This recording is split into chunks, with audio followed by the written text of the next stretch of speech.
Good morning बच्चों। आज हम करने जा रहे हैं अपनी वर्कशीट नंबर 47 3 to 5 क्लास के लिए, थर्ड से फिफ्थ क्लास के लिए हमारा क्रियाकलाप 47। आज की दिनांक है 28 अगस्त 2020। तो यहाँ बेटा आपको अपना नाम लिखना है और यहाँ पे अपनी कक्षा और जो आपका भाग सेक्शन है। तो चलिए शुरुआत करते हैं। इसमें आपको शुरू में एक छोटी सी कहानी आपको दी हुई है, हम उसको पढ़ते हैं। जब मुन्नू ने सीखे मुहावरे। जब मुन्नू ने क्या सीखे? मुहावरे। आज मुन्नू को गाने और बजाने की धुन सवार हुई। बस फिर क्या था, उसने एक थाली ली और उस पर चम्मच बजा बजा कर जोर से गाना शुरू कर दिया। आज उसका बहुत मन था गाना गाने का, शोर गुनगुनाने का। तो उसने क्या किया, चम्मच लेकर थाली को जोर जोर से वो बजाने लगा और शोर मचाने लगा। कुछ देर तो किसी से कुछ नहीं बोला, परंतु जब पानी सर के ऊपर निकल गया तो दादी माँ ने झल्लाकर कहा, अब तो कान खाना बंद कर दो। जब वो बहुत देर तक बजाता रहा, कुछ देर सब चुपचाप सुनते रहे, लेकिन जब वो रुका ही नहीं तो सबके कानों में बिल्कुल दर्द हो गया। तो उसकी दादी ने उसे झल्लाकर चिल्लाकर बोला कि अब कान खाना बंद कर दो। इस तेज शोर से मेरा सिर फटा जा रहा है। इस तेज शोर से मेरा सर बिल्कुल फट गया है।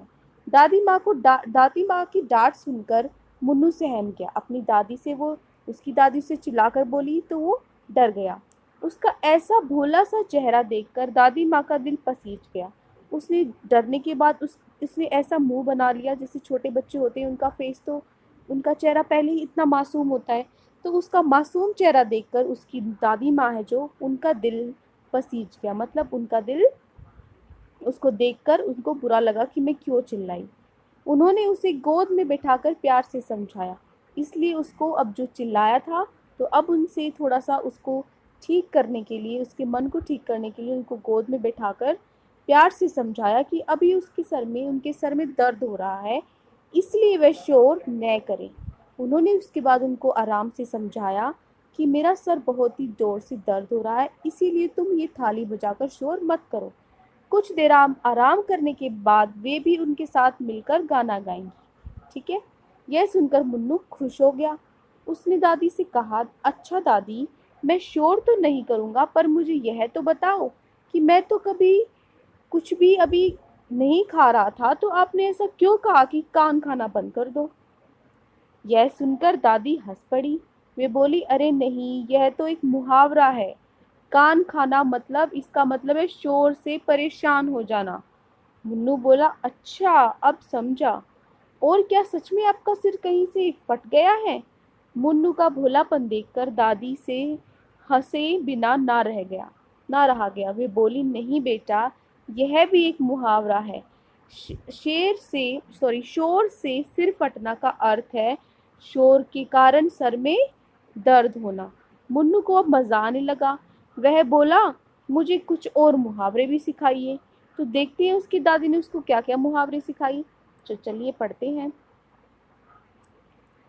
दादी ने उसे कुछ और मुहावरे भी सिखाए। वे मुहावरे नीचे दिए गए हैं, इन्हें समझकर वाक्यों के खाली स्थान में लिखिए। वाक्यों के अंत में आपके लिए संकेत, जो हिंट होता है ना, वो दिए हुए हैं। तो चलिए देखते हैं। सबसे पहले मुहावरे कौन से दिए और उनका मतलब क्या है, ये मैं आपको बताती हूँ। पहला है मुहावरा आंखों का तारा। बेटा, आंखों का तारा का मतलब है कि जो हमें बहुत ही प्यारा होता है। उसके बाद है दांत खट्टे करना। दांत खट्टे करना मतलब किसी को लड़ाई में, जंग में हरा देना, लड़ाई में पछाड़ देना। 9-2-11। 9-2-11 मतलब फटाफट से भाग जाना। ईद का चांद। ईद का चांद मतलब बहुत दिनों बाद दिखाई देना। बुढ़ापे की लाठी। बुढ़ापे की लाठी मतलब जो हमारे बुढ़ापे का सहारा होता है। भीगी बिल्ली। भीगी बिल्ली मतलब डरपोक। अब चलिए इनको भरते हैं जो ये रिक्त स्थान में दिए हैं। तो सबसे पहले है, मुन्नू अपनी दादी की डैश है। यहाँ पर आंख बनी हुई है, ये आपको हिंट दे रखी है। क्या आएगा यहाँ पे? हिंट से ही आपको पता लग जाता है, आंखों का तारा।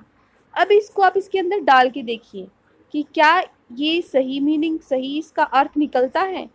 मुन्नू अपनी दादी की आंखों का तारा है। हाँ, इसका अर्थ सही निकल रहा है। ठीक है, तो इसका मतलब ये सही है। मुन्नू अपनी दादी की आंखों का तारा है। ठीक है, उसके बाद है बेटा, बहादुर सैनिकों ने दुश्मन के डैश दिए। दुश्मन के यहाँ पे दांत बना हुआ है, क्या किया? दुश्मनों को लड़ाई में पछाड़ दिया, मतलब हरा दिया। इसका मतलब दांत खट्टे करना। दुश्मनों को क्या किए? दुश्मनों के दांत खट्टे कर दिए। ठीक है, तो यहाँ आप क्या लिखोगे? दांत, दांत खट्टे कर दिए। ठीक है, उसके बाद है, शेर को देखते ही सभी जानवर वहां से डैश हो गए। 9 2 11 वहां से भाग गए। तो आप यहाँ क्या लिखोगे? 9 2 11, 9 2 11 हो गए वहां से, मतलब फटाफट से भाग गए। उसके बाद है, अब से तुम दूसरे शहर में जाकर बस गए हो, तुमसे मुलाकात ही नहीं हो पाती, तुम तो जैसे डैश हो गए हो। यहाँ पर चांद बना हुआ है, क्या हो गए हो? बिल्कुल ईद का चांद, मतलब कि बहुत बहुत दिनों तक दिखाई ही नहीं देते। क्या हो गए? ईद का चांद हो गए हो। ठीक है, तो ये मुहावरे आपके भर गए। एक और रह गया है, कुशल अपने माता पिता की अकेली संतान है। ठीक है, वो अपने माता पिता माँ बाप की एक इकलौती संतान है, वही उनके डैश है, वही उनके क्या है? बुढ़ापे की लाठी, मतलब उनके बुढ़ापे का सहारा, बुढ़ापे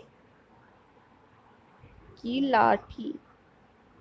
ठीक है, यहाँ पर मैं लिख देती हूँ लाठी, में उनके बुढ़ापे की लाठी है।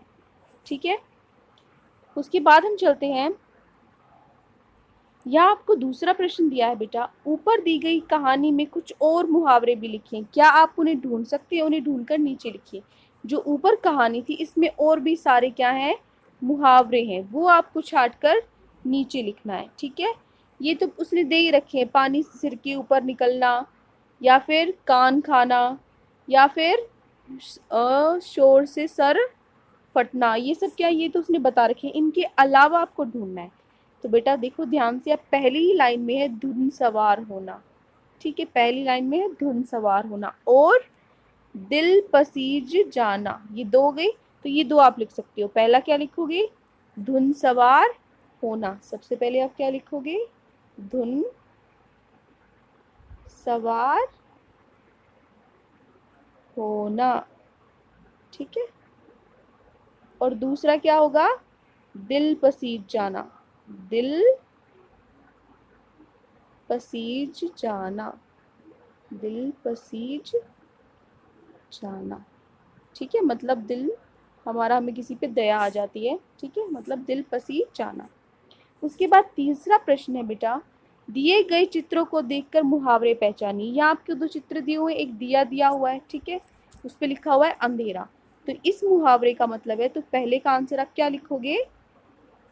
पहले का आंसर आप लिखोगे चिराग तले अंधेरा। इसका मतलब जो चिराग, जो दीपक, दिया जो जलता है, वो ऊपर से तो रोशनी देता है, लेकिन उसके नीचे क्या होता है? अंधेरा ही होता है। चिराग तले अंधेरा।